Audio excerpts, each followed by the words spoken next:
예, 오늘은 민수기 13, 14, 15장 말씀입니다. 본문을 같이 읽겠습니다. 사람을 보내어 내가 이스라엘 자손에게 주는 가나안 땅을 정탐하게 하되 그들의 조상의 가문 각 지파 중에서 지휘관된 한 사람씩 보내라. 너희의 시체는 이 광야에 엎드려질 것이요 너희의 자녀들은 너희 반역한 죄를 지고 너희의 시체가 광야에서 소멸되기까지 40년을 광야에서 방황하는 자가 되리라. 나는 여호와 너희 하나님이라. 나는 너희의 하나님이 되려고 너희를 애굽 땅에서 인도해 내었느니라. 나는 여호와 너희의 하나님이니라. 아멘. 예, 오늘 말씀은 다 아는 가나안의 12명의 정탐꾼의 이야기입니다. 이제 그림처럼 이렇게 포도를 메고 돌아오는 말씀인데 사실 민수기에서 가장 중요한 말씀이에요. 이스라엘 백성들이 광야에서 멸망 당하는 그 결정적인 사건이 일어난 아주 한 획을 긋는 사건이 13, 14장 말씀에 일어나고 있는데 이게 이제 가데스 바네아에서 일어난 일인데 가데스는 카도시 그래서 이게 거룩이라는 뜻이에요. 이곳에서 그들이 하나님을 대대적으로 대반역한 그래서 하나님이 광야에서 그들을 다 멸절시키기로 하나님이 결정하신 사건이 일어난 것입니다. 이게 이제 이 가데스 바네아가 밑에 바람강야와 신강야 사이에 이 가나안 땅의 이 남쪽 경계, 그러니까 가나안 땅 바로 들어가는 그 입구에서 일어난 사건이에요. 그래서 신명기 1장 2절 말씀을 보시면 호렙산을 떠나서 세일산을 지나서 이 가데스 바네아까지 한 11일 열 하루길이었다고 기록하고 있는데 신에서 출발해서 열 하루 만에 그들이 가나안 땅의 그 입구에 도착을 했는데 들어가면 되죠. 하나님이 주신 땅이기 때문에. 근데 그 앞에서 그들이 다 엎어져 버린 가나안 땅에 들어가지 못하는 믿음이 하나도 없음으로 인해서 가나안 땅에 들어가지 못하는 정말 그 고린도서 10장 말씀에 그들이 다수를 하나님이 기뻐하지 않으셨다. 갈렙과 여호수아 외에는 그 세대에 아무도 가나안 땅에 들어가지 못하는 멸망당하는 그 일. 그래서 그게 이제 우리에게는 거울이 되는 우리도 이렇게 하면 이렇게 되는 믿음이 하나도 없이는 가나안 땅에 들어갈 수 없는 그래서 우리에게 거울이 되는 그 말씀이 오늘의 말씀인 것입니다. 그래서 우리 오늘 본문의 13장 1, 2, 3절을 같이 한번 읽어보겠습니다. 시작. 여호와께서 모세에게 말씀하여 이르시되 사람을 보내어 내가 이스라엘 자손에게 주는 가나안 땅을 정탐하게 하되 그들의 조상의 가문 각 지파 중에서 지휘관 된 자 한 사람씩 보내라. 내가 여호와의 명을 따라 바람 광야에서 그들을 보냈으니 그들은 다 이스라엘 자손의 수령된 사. 아멘. 그래서 이게 이제 보낸다는 말이 계속 반복되고 있죠. 그래서 2절 말씀에 사람을 보낸다라고 기록이 되어 있어요. 사람을 보내는 거는 샌드 보내는 것입니다. 내보내는 것이에요. 이거는 정탐을 위한 것이에요. 정탐하기 위해서 정탐 히브리 투루 정탐하는 관찰하고 살펴보고 그 땅을 먼저 가보는 것이에요. 무엇을 정탐하느냐? 가나안 땅을 정탐하는 것인데 왜 이런 정탐을 하느냐 하면 이 샌드라는 이 히브리어의 이 보낸다는 이 뜻에 for yourself라는 뜻이 있어요. 그러니까 너 자신을 위해서 보낸다는 뜻이 있고 to yourself 너에게로 우리의 마음의 땅으로 보낸다는 뜻이 있어요.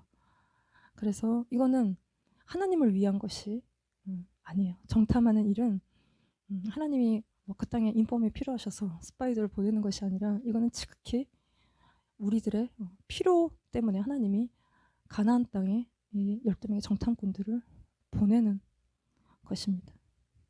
그래서 1절, 3절에 하나님이 보내신다고 표현하고 있지만 모세가 이것이 좋다고 여기고 하나님도 이것에 대해서 허락하시기 때문에 보내시는 거예요. 그래서 이거에 대한 자세한 설명이 신명기 1장 말씀에 이 상황에 대해서 굉장히 자세하게 설명을 하고 있는데 1장 21, 22절 말씀 보시면 이게 이제 모세가 그 다음 세대 가나안 땅에 들어가기 전에 그 부모 세대 때 있었던 일들을 정리해서 이해하고 있는 것인데 너희 하나님 여호와께서 이 땅을 너희 앞에 두셨은즉 너희 조상의 하나님 여호와께서 너희에게 이르신 대로 올라가서 차지하라. 두려워하지 말라 주저하지 말라 한즉 너희가 다 내 앞으로 나와 말하기를 우리가 사람을 우리보다 먼저 보내어 우리를 위하여 그 땅을 정탐하고 어느 길로 올라가야 할 것과 어느 성읍으로 들어가야 할 것을 우리에게 알리게 하기로. 그래서 내가 그 말을 좋게 여겨 너희 중 각 지파에서 한 사람씩 12를 택해서 보냈다는 것입니다. 그래서 이 정탐의 시작은 이스라엘 백성들의 필요인 것이에요. 먼저 가서 볼 필요가, 어디로 들어가야 되는지, 그 땅이 어떤지 미리 보고 싶어하는 그들의 필요인 것이고, 그래서 하나님은 그들이 가서 이 땅을 보고 믿음을 가지고 하나님 주셨구나 소망하고 기대하게 하기 위해서 하나님은 허락하시고 보내시는 것이에요. 그래서 12명은 미리 가서 보는 자이죠. 우리가 미리 가서 보는 사람들을 비저너리라고, 그러니까 그걸 전달해주는 사람들의 역할을 하는 것입니다. 그래서 그 땅이 얼마나 좋은지, 하나님이 우리에게 얼마나 좋은 땅을 주셨는지를 기대하고 소망하게 하는, 이거를 위해서 보내는 것인데, 그래서 정탐꾼들이 가서 봐야 될 것은 뭐냐면 그 땅이 어떠한지 정탐하라고, 그 땅 거민이 강한지 약한지, 많은지 적은지와 그들이 사는 땅이 좋은지 나쁜지와 사는 성읍이 진역인지 산성인지와 토지가 비옥한지 메마른지 나무가 있는지 없는지를 탐지하라. 담대하라. 그 땅의 실과를 가져오라 하니 그때는 포도가 처음 익을 즈음이었다는 것입니다. 포도가 처음 익을 때는 7월, 8월에 해당이 되는 추수가 가까운, 그들이 출애굽했고 광야에서 하나님과 동행하였고, 그리고 가나안 땅 약속하신 그 땅 앞에 이제 들어가야 되는 그 타이밍, 그들의 믿음의 어떤 열매를 보여야 되는 타이밍인 것입니다. 그래서 이 정탐하는 것은 노아가 비둘기를 내보내죠. 땅이 말랐는지 안 말랐는지. 그래서 이렇게 나뭇잎을 갖고 오는 것과 같이 이스라엘 백성들이 들어가서 그 땅의 그 열매들, 실과를 갖고 오는 사명, 그래서 그것들을 맛보게 해주는 사명이 그들에게 있는 것입니다. 그래서 그 땅의 것들을 맛볼 때 온전한 실체에 대해서 소망하고 기대하게 되는. 그래서 우리가 영화도 예고편, 트레일러 이런 거 보면 그거 보고 좋으면 막 전체를 우리가 기대하는 것처럼 하나님이 이스라엘 백성들에게 미리 가서 보게 하심으로 그 땅이 얼마나 좋은지 이를 알게 하시는. 그래서 우리도 주님의 나라를 우리가 미리 맛보고 경험할 때, 우리가 예배와 찬양과 기도와 말씀 속에서 우리가 주님의 것을 맛볼 때, 주님의 임재와 주님의 영광과 주님의 나라와 주님의 통치를 경험할 때 우리가 비로소 온전한, 정말 완전히 이루어질 영원한 주님의 나라와 주님의 완전한 영광과 주님의 완전한 임재에 대해서 우리가 간절히 소망하기 때문에 우리가 주님이 다시 오시기를 기다리는, 진짜 열렬히 사모함으로 주님을 기다리는 삶을 살게 되는 것, 그거를 위해서 보낸 12명의 이 정탐꾼의 사명은 미리 맛보아서 사람들에게 그것을 소망하게 하는 역할이 그들의 사명인 것이죠. 그래서 각 지파에서 12를 내보내는데, 이거는 민수기 1장 말씀에 그 우두머리를 수를 세기 위해서 전쟁에 보내 수를 셌던 그 우두머리가 아닌 다른 사람, 좀 젊지 않았겠어요? 왜냐하면 이 신광야에서부터 이 하마까지 가나안 땅 전체를 둘러서 40일 동안에 정탐을 해야 하기 때문에 하나님 그런 사람들 세우셨는데, 사실 이게 13장에 이게 이 사람들의 이름이 쫙 기록되어 있는데 이게 수치의 이름이 되죠. 그들의 말의 어떤 결과들을 가지고. 근데 2명, 여호수아와 갈렙은 제외인데, 이 13장 8절 16절에 이 여호수아에 대해서 기록하기를 에브라임 지파에서 눈의 아들 호세아요. 그리고 16절에 이는 모세가 땅을 정탐하러 보낸 자들의 이름이라 모세가 눈의 아들 호세아를 여호수라 불렀다는 것입니다. 호세아라는 이름의 뜻은 구원이에요. 근데 앞에 옛자를 보세요. 예호슈아는 여호와는 구원이시다라는 뜻이에요. 그래서 예수님의 이름이 무엇입니까? 자기 백성을 그들의 죄에서 구원하실 분이신 것입니다. 그래서 히브리어로, 헬라어로 예수스, 이게 이제 예수님의 이름인 것이죠. 그래서 여호수아를 따라서 이스라엘 백성들이 가나안 땅에 들어가는 것처럼 우리가 주님을 따라 가나안 땅에 들어가는 것입니다. 그리고 갈렙은 유다 지파에선 여분의 아들 갈렙이요. 이 갈렙이라는 뜻은 개라는 뜻이에요. 그래서 이게 유다 지파지만 원래는 그니스 족속, 에돔 족속의 한 족속인데 이들이 이제 유다 지파 합류하면서 이게 사실 이방인인 것이죠. 그래서 주님을 따라가는 갈렙인 것입니다. 그래서 이 40일 동안 가나안 땅을 정탐한 후에 이 정탐꾼의 의견이 10대 2로 나뉘죠. 그래서 여호수아와 갈렙의 의견은 무엇이었냐면, 같이 읽어보겠습니다. 시작. 갈렙이 모세 앞에서 백성을 조용하게 하고 이르되 우리가 곧 올라가서 그 땅을 취하자 능히 이기리라 하나 능이라는 것은 할 수 있다는 것입니다. 우리가 우세하다는 것이에요. 우리가 정복할 수 있다는 것이에요. 이렇게 리포트를 한 것입니다. 믿음의 말을 한 것이에요. 근데 나머지 10명은 뭐라 그러냐면, 같이 읽읍시다. 그와 함께 올라갔던 사람들은 이르되 우리는 능히 올라가서 그 백성을 치지 못하리라. 그들은 우리보다 강하니라 하고, 여기 비교급이 등장. 우리보다 강하다. Stronger than we. 그래서 이 말은 곧 우리 안에 계신 하나님보다 세상이 강하다고 하는 그들의 믿음의 고백인 것이. 이게 아주 나쁜 리포트예요. 배드 리포트이고 이블 리포트인 거예요. 근데 왜 이런 평가가 그들 가운데 나왔냐면, 그들이 뭘 봤었냐면 13장 28절에 그러나 그 땅 거주민은 강하고 성읍은 견고하고 심히 클 뿐 아니라 거기서 안악 자손을 봤다는 것이에요. 이 안악 자손은 33절에 거기서 네피림 후손인 안악 자손의 거인들을 보았느니 우리는 스스로 보기에도 메뚜기 같으니 그들이 보기에도 그와 같을 것이니라.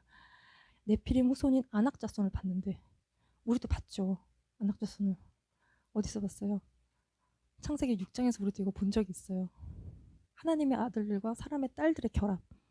이게 뭐 하나님의 아들이 누구냐, 이거 우리가 뭐 역사 지금 밝히고 뭐 그거는 아닌데, 뭐 이렇게 뭐 욥기 다는데 보면 하나님의 아들을 천사들을 하나님의 아들들이라고 얘기하고 있는 부분이 이제 있어요. 그러니까 많이 우세한 의견들이 하나님의 아들들이 천사로 보고 있는 부분들이 있는데, 뭐 어쨌든 지금 그 얘기를 하려는 건 아니고, 이 결합의 결과 네피림이 나오는, 그들은 거인이었고 3-4m의 거인이었고 당시에 고대의 용사들이 유명한 자들이었어요. 그들이 만들어낸 이 섞여버린, 뭔가 섞이면 안 되는 것들이 섞이면서 그들이 만들어낸 문화는 하나님 보시기에 아주 타락한, 그 정말 부패하였다고 기록하고 있는, 하나님의 영이 함께 하시고 그들이 다 육신 고깃덩어리 같았다고 이해하는 그 상태. 그래서 하나님이 그 노아 때 이 홍수를 통해서 다 그들을 멸하십니다. 근데 가나안 땅에 가서 봤더니 이들이 또 있어요. 이 네피림들이. 어디서 나온 거? 그래서 노아로부터 시작된 함셈 야벳. 그러니까 셈은 믿음의 계보죠.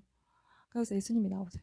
근데 함을 보시면 함에서 제 죄가 이제 이어져, 죄를 양산해 되는 계보를, 그 중에 네 아들 중에 구스와 가나안을 보시면 구스를 통해서 누가 나와요? 에? 누가 나와요? 니무롯이 나오죠. 바벨탑을 쌓고 하나님을 대적하는, 정말 적그리스도의 모형이 되는. 그리고 가나안을 통해서, 가나안 땅의 조상이에요, 가나안이. 근데 함이 아버지 이 노아가 뭐 벗은 걸 보고 막 이렇게 하면서 가나안이 성경에서 밑도 끝도 없이 저주를 받는데, 뭐 무슨 이유인지 성경에 기록되어 있지 않지만 뭔가 저주받을 만한 어떤 행동을 했을 수도 있는데, 가나안이 저주를 받고 그렇게 이렇게 뿌려진 씨들이 가나안 지금 족속을 이루고 있는 그 땅이, 그래서 아주 정말 말할 수 없이 음란한, 뭐 세상의 모든 음란한 모든 성적 죄들을 거기서 다 짓고 있는, 그러니까 그들이 거기에 사는 그 안악자손을 보고 그들이 떠는데, 결국은 세상을 보고 떠는 것이고 그 속에 살고 있는 사람들을 보고 두려워하고 떠는 것입니다. 그래서 이게 나중에 이게 여호수아가 많이 쳐서 멸하고 남아있는 게 골리앗 같은, 그래서 다윗은 그래서 담대한 사람인 것입니다. 골리앗을 두려워하지 않는 그 안에 깊은 담대함이 있는 사람이에요. 근데 이제 이 10명의 정탐꾼이 가서 그걸 보고 마음이 쫀 거예요.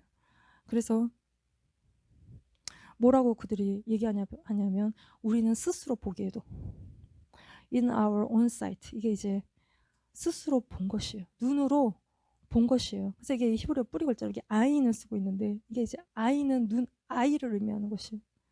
자기 눈으로 봤더니 자기가 메뚜기 같다는 것이고, 그리고 나서 더 나아가서 그들이 보기에도 자기들이 메뚜기 같다는 것입니다. 그래서 자기도 메뚜기, 남들이 보기에도 나는 이제 메뚜기 같은, 그러니까 자기의 시선과 남의 시선에 마음이 사로잡힌, 자기를 너무 의식하고 다른 사람을 너무 의식하고 하나님을 전혀 의식하지 못하는, 남들이 뭐라고 그러는 거에 아주 이게 막 사로잡혀 있는 상태인 것이죠. 그렇게 보인다는 것입니다. 그래서 아이는 눈으로 보는 것이에요. 우리가 무엇을 보느냐가 그래서 너무너무 중요한데, 눈으로 본다는 것은 눈으로 보면 어때요? 알게 되죠. 인식의 영역인 것입니다. 그래서 눈을 떴다라고 얘기할 때 뭔가 깨달았다는 것입니다. 보고 알게 됐다는 것이에요. 그래서 잠깐 이걸 보시면 히브리어 아인이라는 글자가 있어요. 이렇게 히브리어의 16번째 알파벳의 16번째 글자인데, 히브리어는 이제 알파벳 하나에 다 뜻이 있어요. 그래서 단어가 이 알파벳으로 연결이 돼 있잖아요. 그래서 알파벳 하나하나 다 뜯어보면 그게 그 뜻인 거예요. 그 단어의 의미가. 그래서 이게 넘버스 14을 보면 이 땅 거주민에게 전하리이다. 주 여호와께서 이 백성 중에 계시면 그들도 들었으니 곧 주 여호와께서 대면하여 보이시며 주의 구름이 그들 위에 섰으며 주께서 낮에는 구름 기둥 가운데 밤에는 불 기둥 가운데 그들 앞에 행했다는 것입니다. 이게 이제 하나님이 이 백성들을 다 멸하겠다고 할 때 모세가 중보하는, 하나님 그러지 마시라고 중보하는. 그래서 여호와께서 이 백성 중에 계시면 그들도, 여러 나라들이 다 봤어요. 이스라엘 백성 가운데 일어났던 일들을 그들이 다 봤어요. 그러니까 하나님, 주 여호와께서 대면하여 보이시던, 이거는 주 여호와께서 대면하여 보이신 백성이에요. 대면하여 보이시다는 건 페이스 투 페이스인데, 이게 이제 히브리어로 원어로 보면 이게 눈과 눈으로 본 것이. 이 백성을 하나님이 눈과 눈으로 보이셨다는 것이. 우리가 눈과 눈이 마주칠 때 그 존재를 인식하고 알게 돼요.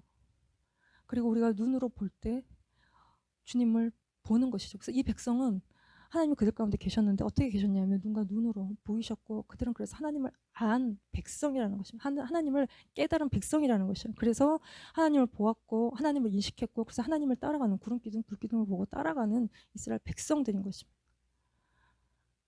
그리고 또 하나, 이거를 보시면 이게 이제 12장 8절 말씀에 하나님이 아론과 미리암을 그 이제 모세를 비방하는 이 두 사람을 향해서 하나님이 모세를 보호하시는 건데, 그와는 내가 대면하여 명백히 말하고 은밀한 말로 하지 아니하며 그는 또 여호와의 형상을 보고는 너희가 어찌하여 내 종 모세 비방하기를 두려워하지 아니하느냐 할 때, 대면하여 명백히 말하고 할 때, 이것도 페이스 투 페이스인데 이거는 17번째 그 다음 글자, 이게 페라고도 읽고 뭐 페이라고도 읽는, 이거는 마우스를 이야기하는 것이죠. 그래서 내가 대면하여 명백히 말했다고 할 때 이건 마우스 투 마우스 했다는 것이죠. 하나님이 모세는 마우스 투 마우스 하시는 거예요. 직접 말씀해요. 간접적으로 꿈과 환상으로 말씀하시지 않고 있는 앞에서 말과 말로 말씀하시는, 그래서 모세의 입에 하나님의 말씀을 두시는, 그래서 그거를 모세는 듣고 그대로 전하는, 그 이제 모세와 하나님이 이렇게 하셨다는 것입니다. 그래서 우리가 무엇을 보고 무엇을 말하는가, 하나님을 보고 하나님부터 또 온 것을 말하는 것, 이게 믿음인 것이죠. 그래서 이스라엘 백성들은 하나님을 보았고 눈과 눈으로 보았고, 모세를 통해서 말씀하시는, 모세의 입에 두신 하나님의 말씀을 통해서 하나님의 명령을 따라, 명령이 패예요, 말이에요. 하나님의 마우스에서, 입에서 나온 하나님의 모든 말씀을 따라 그들이 이 믿음의 여정을 광야를 통해서 왔다는 것이죠. 근데 현실을 보는 것은 믿음이 아닌 것입니다. 홍해를 보고 앞에 있는 네필림을 보고 그거를 말하는 것, 그래서 그거는 믿음이 아닌 것이에요. 그래서 그들이 하나님을 보지 않고 스스로 자기를 본 것이에요. 그리고 자기를 보고 나면 자기 생각에 빠지게 되어 있어요. 그리고 시작도 하기 전에 흔들리는 싸움을 하게 되는 것입니다. 그래서 그들이 네필림을 보았고, 또 강하고 견고한 성읍을 보았고, 철로 무장한 강력한 가나안 땅에 있는 그 자기들보다 강한 것들을 보았고, 그래서 흔들리게 되는데, 이거는 겸손이 아니에요. 나를 작게 보고 남을 크게 보는 것은 이게 겸손이 아니라 두려움이고 불신이라는 것입니다. 그래서 순종하여 더 이상 갈 수가 없는 상태가 되는 것이죠. 저는 이제 어렸을 때 어머니가 레슬링을 되게 좋아하셔서 레슬링을 자주 보고 계셨어요. 그래서 제가 엄마는 과격하게 뭐 이런 걸 보고 그렇게 얘기하다가 옆에 앉아서 계속 봤더니 이게 정말 말할 수 없는 꿀잼인 거예요. 그래서 그렇게 계속 보면서, 어머니는 이제 뭔가 교회에서 여러 가지 일들이 있고 이렇게 말만 많고 뭘 하지도 않는 분들 데리고 뭔가 일을 하면서 그냥 스트레스가 많으셨는지 뭔가 싸움의 기술을 보고 익히고 계신 것 같기도 하고, 또 스트레스 좀 풀고 계시는 것 같기도 하고, 그래서 그걸 보면 저는 이게 싸움의 기술을 많이 이렇게 이제 저도 이렇게 익히게 되는, 그 싸움의 시작은, 이 싸움의 승패는 이렇게 처음에 눈싸움이에요, 눈싸움. 그래서 가장 최대한 내가 힘이 세고 무섭고 너 나 이길 수 없다는 것들을 과장되게 보여주면 그 싸움을 이기는 거예요. 근데 사실은 우리는 죽기 살기로 덤비는 놈을 이길 수가 없죠. 마귀도 최대한 우리가 보는 현실을 과대포장해서 너무 크게 보이게 하는, 그래서 그거를 이렇게 넘을 수 없다고 생각하게 만들어서 그 현실 앞에 이렇게 주저앉게 만드는 게 마귀의 수법이에요. 그럴 때는 우리가 죽기 살기로 덤비는 것이 우리가 승리하고 이기는 방법인 것이. 그래서 14장 9절 말씀에 같이 읽읍시다. 시작. 다만 여호와를 거역하지는 말라. 그 땅 백성 두려워하지 말라. 그들은 우리의 먹이라. 그들의 보호자는 그들에게서 떠났고 여호와는 우리와 함께 하시느니라. 그들을 두려워하지 말라 하니. 예. 근데 결국 두려움의 문제인 것이고 주님이 함께 하시기 때문에 우리가 두려워하지 않을 이유가 있는 것입니다. 그래서 우리가 전능자를 붙들고 우리가 너무 현실적인 생각을 많이 하는 것은 똑똑한 것이 아니고 우리 안에 두려움이 많아서 그런 것입니다. 그래서 우리가 뭐 어떻게 될까봐, 우리가 죽을까봐 두려워하는 우리의 두려움의 문제가 있고 그 생각에서 우리가 풀리는 것이 필요한. 그래서 우리가 그러니까 메뚜기 컴플렉스, 뭐 낮은 자존감, 비교감, 열등감. 이게 비교감은 결정적으로 내가 남과 끊임없이 비교하는 것인데 결국은 자기를 구하는 마음이에요. 내가 남보다 낫기를 바라는 것이고 그러지 못하면 뭔가 그러지 못할까 봐 두렵고 그 생각 속에 사로잡히는. 그래서 이걸 뭐 심리학적으로 풀어서 막 칭찬해주고 뭐 잘 될 거야 해주는 것으로는 한계가 있는 우리가 그런 생각들을 버리고 나를 버리고 그 부분에 대해서 포기하는 것들이 필요한, 주님을 붙드는 것이 필요한 것이죠. 그래서 이 정탐꾼의 이 좋은 소식, 나쁜 소식 다 전해드는 이스라엘 백성은 무엇입니까? 백성의 반응은 같이 읽읍시다. 시작. 온 회중이 소리를 높여 부르짖으며 백성이 밤새도록 통곡하였다는 것입니다. 2절도 이스라엘 자손이 다 모세와 아론을 원망하며 온 회중이 그들에게 이르되 우리가 애굽 땅에서 죽었거나 이 광야에서 죽었으면 좋았을 것을. 이거는 죽고 싶다는 것이 아니라 죽을까 봐 겁난다는 이야기인 것이죠. 결국에 죽을까 봐 겁나는 다 문제인 것입니다. 그래서 우리가 이 두려움을 극복하기 위해서는 사나 죽으나 주님을 위해서 사는 것 외에는 우리가 죽을까 봐 걱정하는 것들을 이렇게 넘어설 수 있는 방법이 없는 것입니다. 그래서 우리가 누구의 음성을 들을 것인가, 갈렙과 여호수아의 말을 들을 것인가, 10명의 정탐꾼의 이야기를 들을 것인가. 우리는 근데 부정적인 이야기에 더 클리게 돼요. 우리 안에 두려움이 있고 우리 안에 반역하고 거스리는 마음이 있기 때문에 부정적인 얘기에 우리가 더 클리게 돼요. 그러니까 선전선동이 가능하고 프로파간다는 거기에 다 영향을 받고 그러는. 물론 여기서는 의도적으로 하고 있는 것은 아니지만 우리는 이렇게 막 열받고 뭔가 자극적인 얘기에 끌리게 되어 있고 거기에 막 이렇게 군중들이 다 반응하게 되어 있고 그거를 따라가는 이스라엘 백성이 지금 이루고 있는 것입니다. 그리고 다수가 이야기하는 것에 우리는 굉장히 한두 명이 얘기하면 그게 사실이 아니지만 모두가 다 그렇게 얘기하면 그게 진실이 아니고 진실이라고 믿는 이게 이제 어리석은 성향들이 있는 거. 이걸 따라가고 있는 것이 이스라엘 백성들은. 그래서 이스라엘 백성들은 여호수아와 갈렙을 돌로 쳐서 죽이려고 하는. 그리고 14장 4절 말씀을 보시면 이에 서로 말하되 우리가 한 지휘관을 세우고 애굽으로 돌아가자는 것입니다. 한 지휘관을 세우고 또 다른 머리 리더십을 세우고 애굽으로 돌아가자고 하는 거예요. 그들은 더 이상 모세와 아론을 쫓아 또 여호수아를 쫓아 못 가겠다는 것이야. 따라갈 만한 믿음이 없어요. 믿음의 사람을 따라갈 만한 믿음이 그들에게는 없어요. 그래서 다른 머리를 세우고 그렇게 애굽으로 돌아가자고 하더니 정말로 이제 이 상황에서 돌아가자고 하는 것입니다. 그래서 하나님이 이들을 버리세요. 이 시점에서 이 대반역 사건을 통해서 하나님이 이들을 버리십니다. 그래서 14장 11절 말씀에 여호와께서 모세에게 이르시되 이 백성이 어느 때까지 나를 멸시하겠느냐 내가 그들 중에 많은 이적을 행하였으나 어느 때까지 나를 믿지 않겠느냐. 결국 불신의 문제인 것입니다. 내 영광과 애국과 광야에서 행한 내 이적을 보고서도 이같이 10번이나 나를 시험하고 내 목소리를 청정하지 아니한 그 사람들은 내가 그들의 조상들에게 맹세한 땅을 결단코 보지 못할 것이요 또 나를 멸시하는 사람은 한 사람도 그것을 보지 못하리라. 너희의 시체는 광야에서 엎드려질 것이요 너희의 자녀들은 너희 반역한 죄를 지고 너희의 시체가 광야에서 소멸되기까지 40년을 광야에서 방황하는 자가 되리라. 광야에서 방황하는 자가 되리라. 방황한다는 것은 헤매는 것이에요. 가나안 땅이 목표인데 목표 지점이 없어요. 향방을 모르고 계속 그 자리를 돌면서 헤매는 게 방황하는 것이죠. 계속 똑같은 죄들 속에서 벗어나지 못하고 극복하지 못하고 계속 그 삶을 계속 똑같이 40년을 사는 게 이게 방황하는 삶의 모습인 것이죠. 그런데 그 부모 세대는 광야에서 엎드려질 것이고 자녀들은 그 반역한 죄를 지고 부모의 그 죄를 지고 그들 또한 40년 동안 방황을 하는 삶을 산다는 것입니다. 그래서 부모의 죄의 짐이 다 벗겨지는 날, 부모들이 다 죽을 때 그들의 그 부모의 죄가 다 벗겨지는 날, 또 그들 안에 연결된 두려움과 불신과 불순종의 죄들이 다 끊어지는 날 그들이 가나안 땅을 들어가게 되는 것입니다.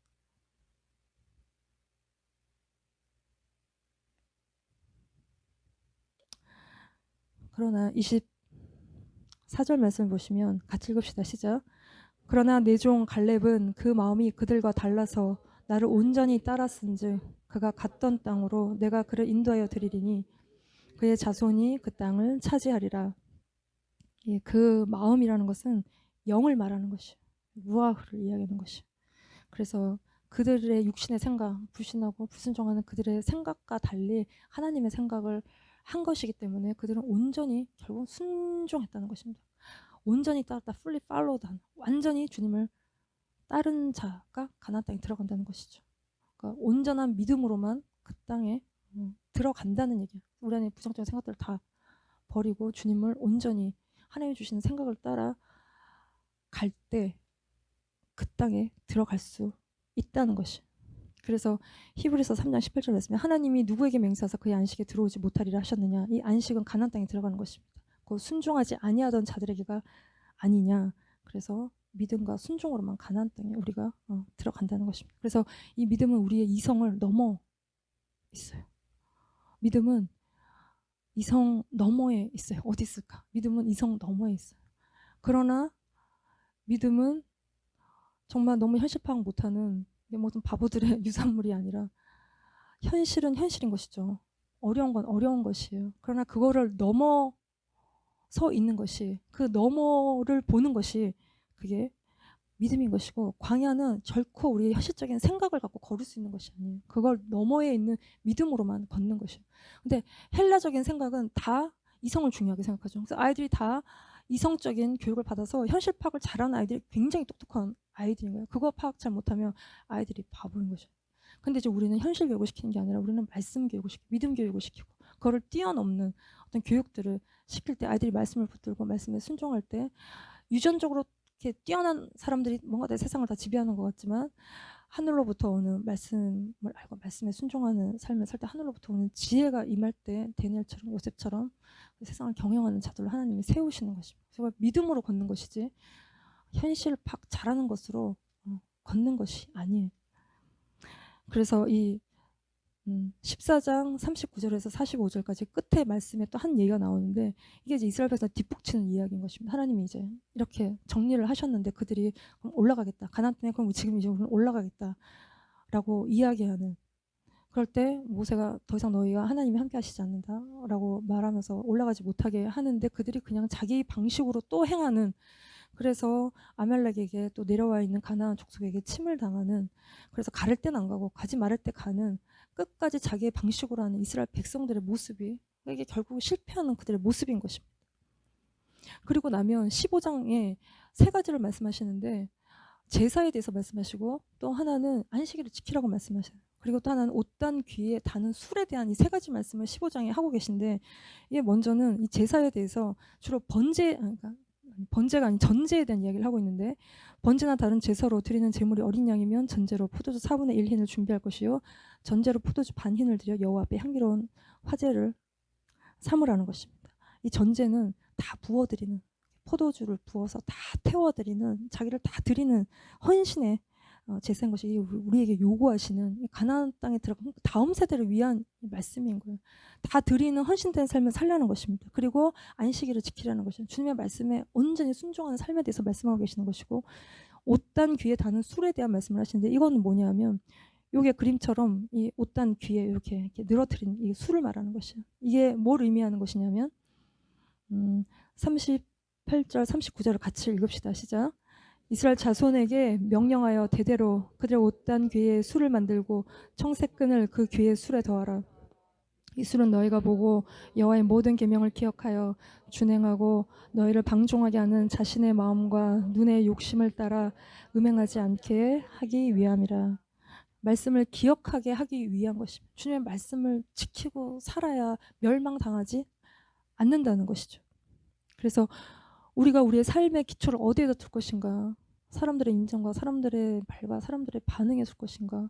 주님의 말씀에 둘 것인가? 사람들의 반응과 사람들의 말에 기초를 두면 우리가 악플에 시달리는 것이고 누가 뭐라 그러면 죽고 싶어지는 거죠. 왜 이렇게 나를 미워해? 날 좀 사랑해줘. 뭐 이런 거에 너무 연연하게 살다 보면 이제 우리가 그것 때문에 다 흔들리는 그러나 주님의 사랑에 주님의 말씀에 우리가 기초를 세울 때 우리가 넘어지지 않고 가는 것입니다. 그래서 제가 지난주에 기도하다 하다가 예, 방언으로 기도하다가 주님이 저에게 중간에 너는 나만 바라보라고 말씀을 하셨는데 이제 방언으로 기도할 때 그러니까 이제 막 방언 다 아는데 그래도 몇 개만 얘기를 하면 우리가 방언 하지 않는 이유가 한 3가지 정도 제가 생각하기에는 방언 못 받았으니까 방언을 안 해요. 근데 방언은 무슨 실력이 대단히 좋아야 받거나 무슨 뭔가 영적으로 대단해야 받는 것은 아니에요. 그냥 우리가 간절히 사모하면 하나님이 주시는 성령의 은사인 것이고 선물이니까 이렇게 주면 받으면 되죠. 그럼 이게 굉장히 나의 영적인 기도한테 영적인 유익이 있기 때문에 나를 세우는데 영적인 유익이 있기 때문에 받으면 돼요. 이게 뭐야? 이게 왜 이렇게 이상한 건 이건 뭐야? 이러면 이거 주는데 어떤 사람은 잘 받는 사람이 있고 어떤 사람은 주면 이게 뭐야? 이래서 싫어. 이러는 사람들은 이게 자기가 영적인 유익을 못 누리는 것이. 근데 굉장한 영적인 유익이 있는 것이죠. 근데 저는 이제 방언을 주변에 방언하는 사람도 없었고 신앙생활 1년 아주 초기에 그 방언하는 사람도 없었고 성령 받아라 이래 주시는 목사님도 안 계셨고 그냥 누가 성령의 은사에 관한 책을 읽고 있길래 나도 그 책 좀 빌려줘. 그래서 그 책을 읽는데 내가 방언해서 읽는데 그게 마음이 너무 뜨거운 거예요. 나도 방언으로 기도하고 싶다. 하나님을 많이 경험하고 싶다. 이게 막 올라오는데 혼자 방언이 됐어요. 근데 이제 또 방언을 하지 않는 2번째 이유는 우리가 다 그렇게 얘기해요. 귀신 방언이라고. 귀신이 막 방언 준다고 막 그래서 막 방언하면 막 듣기가 이상하니까 막 딱 귀신이라고. 근데 이제 귀신은 방언 줄 능력이 없어요. 성령께서 우리에게 주시는 것이고 그냥 마귀는 따라하는 거예요. 모방하는 자예요.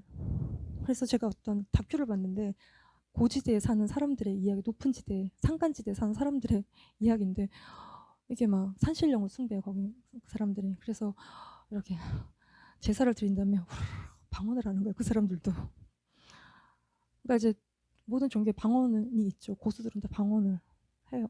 우리도 하는데 쟤도 어떻게 또 하는 거야? 이제 근데 그거는 이렇게 우상을 섬기니까 그 안에 귀신이 그냥 가득한 거예요. 귀신의 소리를 내는 것이. 그게 이제 마귀가 준다는 개념이 아니라 그냥 그들 안에 가득한 것을 말하고 있는 것이 뿐인 것이. 그래서 우리도 이게 뭔가 내가 좀 이상한 것 같아. 나 귀신 음성 많이 듣는 것 같고 나 굉장히 이상한 것에 많이 사로잡혀 있는 것 같다고 느낄 때는 이게 자꾸 방언으로 기도하면 그게 더 안 좋아질 수 있죠. 그리고 그럴 때는 이제 좀 정신을 차리고 자기의 삶을 좀 이렇게 좀 정리하고 좀 대적하고 그러는 것들이 이제 필요하고 또 이제 방언할 때 또 막 자기 이 자랑에 사로잡혀서 시끄럽게 물론 우리가 하나님께서 부르짖는 것이 필요한데 이게 뭐 방언하는 게 너무 자랑이고 이렇게 내 방언 소리가 얼마나 유창한지 막 모임 중에 막 유창하게 하시는 분들이 있는데 이게 아주 좀 방해가 돼요. 그럴 때는 사람을 너무 의식할 때 하나님 방언하니까 내가 하는 것이잖아요. 그래서 하나님과 나에게 집중하는 것이 이제 필요한. 근데 또 방언을 안 하게 되는 3번째 이유는 이게 뭔 말인지 모른다는 거죠. 하기는 하는데 이게 뭔 말을 하고 났는데 도대체 무슨 얘기를 하고 끝났는지를 처음부터 끝까지 잘 모르겠는 거예요. 그러니까 우리는 다 뭔가를 알아야 된다는 강박이 있어요. 그걸 이제 버리는 게 필요해요. 내가 다 몰라도 내가 생각으로 기도해서 뭔가 다 이렇게 기도해서 뭔가 다 안 것 같다고 느끼지만 평안이 없을 수도 있어요. 막 3시간 기도하고 나도 너무 많이 앉아서 생각하느라 생각에도 뻗쳐서 화가 나고 집에 갈 수도 있는데 방언으로 내가 뭘 기도했는지 모르지만 그 끝이 평안이라는 것이고 내가 다 모르는 기도를 한 것들이 있고 또 우리가 생각으로만 기도하면 그 생각 그걸 벗어나지를 못해 그 이상의 기도를 하지 못하고 그 이상의 것을 깨닫지 못하는 한계들이 이제 있어요. 물론 이제 그 기도도 필요한데 그러나 이제 기도를 하다가 보면 어느 순간인가 이렇게 내 영과 생각이 만나는 부분들이 있어요. 그러면 이제 그게 되게 계시적으로 깨달아지는 뭔가 내가 한 번도 생각해보지 못한 것들을 깨닫게 되는 어떤 지점들이 있는 거예요. 그러면 이게 이제 그게 대박인 거죠. 하나님으로부터 온 음성을 이렇게 듣는 것이죠. 그래서 이제 이게 다 뭐 처음부터가 아니라 처음에는 앉아서 기도하는 시간부터 버티는 것이 필요하고 그 다음에 우리의 생각을 통해서 열심히 하는 것도 필요하고 그러면서 영적인 기도를 이제 해가는 것들이 이제 필요한데 제가 이렇게 기도를 하는데 하나님이 너는 나만 바라봐라. 상황 보지 말고 환경을 보지 말고 사람의 얼굴 살피지 말고 너는 나만 바라보라고 말씀을 하시는데 이 민수기 13, 14장 말씀이 깨달아지는 거예요. 아 이스라엘 백성들이 왜 실패했을까?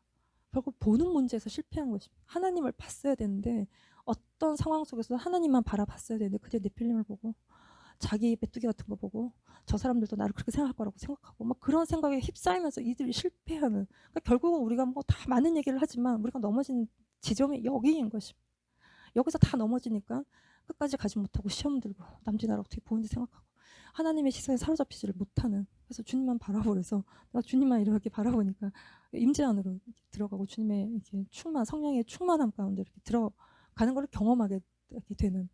그래서 우리가 또 뭐죠, 기도할 때 하나님이 생각나게 하신 회개해야 될 것들을 이렇게 회개하고 그럴 때 기름 부으심이 이렇게 우리가 손으로 느껴질 만큼 이제 오고, 그게 다 기도할 때 일어나는 일인 것입니다. 그래서 마지막으로 이 넘버스 40절 41절을 같이 보시면 같이 읽읍시다. 시작. 그리하여 너희가 내 모든 계명을 기억하고 행하면 너희의 하나님 앞에 거룩하리라. 나는 여호와 너희 하나님이라. 나는 너희의 하나님이 되려고 너희를 애굽 땅에서 인도해 내었느니라. 나는 여호와 너희의 하나님이니라. 아멘. 나는 여호와 너희 하나님이라. 나는 너희 하나님이 되려고 너희를 애굽 땅에서 인도해 냈다는 것입니다. 이 하나님이 이스라엘의 하나님이세요. 아브라함과 이삭과 야곱의 하나님은 엘샤다이의 하나님이에요. 이거는 전능하신 하나님이라. 아브라함에게 나타나신 하나님은 전능하신 하나님이에요. 그래서 100세에 아이를 낳을 수 없는 아브라함에게 아이를 낳게 하시는, 불가능을 가능하게 하시는 하나님이에요. 근데 야곱에게서 태어난 12아들을 통한 이스라엘 백성에게 나타나신 하나님은 나는 스스로 있는 자라. I am who I am. 야훼 하나님. 이 야훼 하나님은 강한 손으로 자기 백성을 건지시는 구원자 하나님의 뜻이 있어요. 그래서 이 이스라엘 백성을 하나님이 그들의 죄에서 건지셔서 구원하신 그 야훼 하나님은 시내산으로 데려가서 그들을 자기 백성 삼으시는, 소유된 백성이죠. 이스라엘 백성들은 소유라는 것은 세굴라라고 해서 보석이에요. 너무 귀한, 특별히 모든 열방 가운데 하나님이 택하셔서 하나님의 영광을 나타내기 위해서 특별히 하나님이 세우신 아주 귀하게 여기는 정말 사랑하신 하나님의 백성인 것이죠. 하나님이 자기 백성을 너무너무 사랑하세요. 제가 목요일날 기도를 하는데 우리에게 피치 못할 사정에 의해서 기도 찬양을 바꿨는데 뭐 길게 기도할 수 있는 거 찾으면 몇 개, 이제 목사님이 이제 히브리 찬양을 이제, 근데 이게 이제 너무 은혜가 넘쳐서 눈물이 앞을 가리는데 이 찬양 가운데 기도를 하는데 목요일날 이렇게 하나님의 사랑이 이렇게 막 이렇게 쓰나미가 오듯이 이렇게 막 깨달아진 그 찬양 속에서 기도하는데, 이스라엘의 하나님, 우리를 사랑하신 하나님 택하신 백성, 자기 백성을 사랑하시는 하나님에 대한 깨달음이 이렇게 몰려오면서 파노라마처럼 창세기부터 이게 쫙 이렇게 훑어지면서 그 하나님의 사랑이 얼마나 깊은지, 그 깊은 강이 흐르는 것 같은, 우리가 다 말로 표현할 수 없는 그 넓이와 깊이를 다 말로 표현할 수 없는 깊은 강이 흐르는, 변치 않는 변함이 없으신데 아주 오래전부터 우리를 사랑하고 계신, 하루 이틀 사랑하신 게 아니라 긴 시간, 집 나간 자식, 우리가 부모가 평생 기다려서 할머니 되고 할아버지가 될 때까지 기다리는 것처럼 뭔가 긴 시간 동안 오랫도록 우리를 기다리시는 그 깊은 사랑이 이렇게 느껴지면서 이제 이 아브라함부터 시작해서 쭉 파노라마처럼 이렇게 말씀이 이렇게 지나가는데, 아브라함은 믿음의 조상이죠. 그래서 마태복음 1장에 그 족보에, 예수님의 족보에 맨 앞에 아브라함이 나오는, 아브라함은 히브리인이라는 뜻은 강 건너왔다는 것입니다. 자기가 살던 본토 친척 아비집을 떠나서 하나님이 제시하신 땅으로 믿음으로, 알지 못하는데 믿음으로 가나안 땅에 온 자인 것입니다. 그 아브라함에게 하나님이 창세기 15장에 너에게 이 애도 100세가 태어나지도 않는 그 늙은 나이 하나님이 하늘의 별과 같은 많은 자손을 주겠다고 하셨고 4대 만에 너의 후손들이 이 땅으로 다시 돌아올 거라고 예언적인 약속을 하셨는데, 이게 이제 이스라엘 백성들이 정말 아브라함, 이삭, 야곱을 거쳐서 하나님이 그들의 구원의 하나님이 되셔서 그들을 이끌어내셨고 광야를 거쳐서 지금 가나안 땅 앞에 서 있는데 그들이 실패한 것이에요. 그래서 그 다음 세대가 또 가나안 땅에 들어가지만 그들이 또 실패해서 다 포로로 끌려가요. 그래서 소망은 무엇이냐?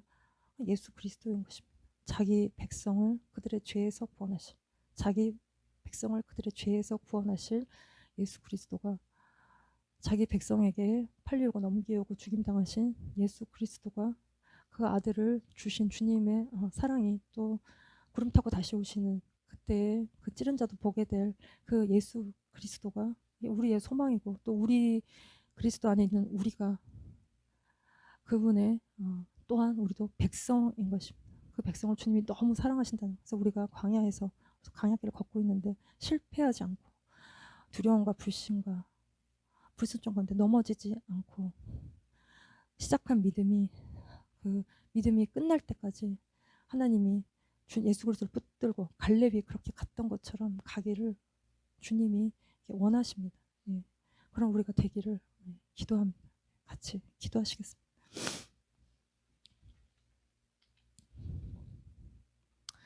하나님 아버지, 지금 이 시간 우리 안에 묶여있는 모든 두려움의 영이 다 떠나가게 하여 주시고, 우리의 모든 불신과 불순종을 회개합니다. 주님, 우리가 주님만을 바라보는 저희들 되게 하여 주시고, 우리가 상황을 보지 않고 환경을 보지 않고 사람들을 살피지 않고 주님만을 보는 저희들 되게 하여 주시옵소서. 하나님, 우리가 믿음으로 보고 믿음으로 말하고 믿음으로 주님을 온전히 따라가는 저희들 되게 하여 주시고, 우리의 하나님이 되시려고 우리를 구원하신 주님을 찬양합니다. 예수님의 이름으로 감사하며 기도드렸습니다.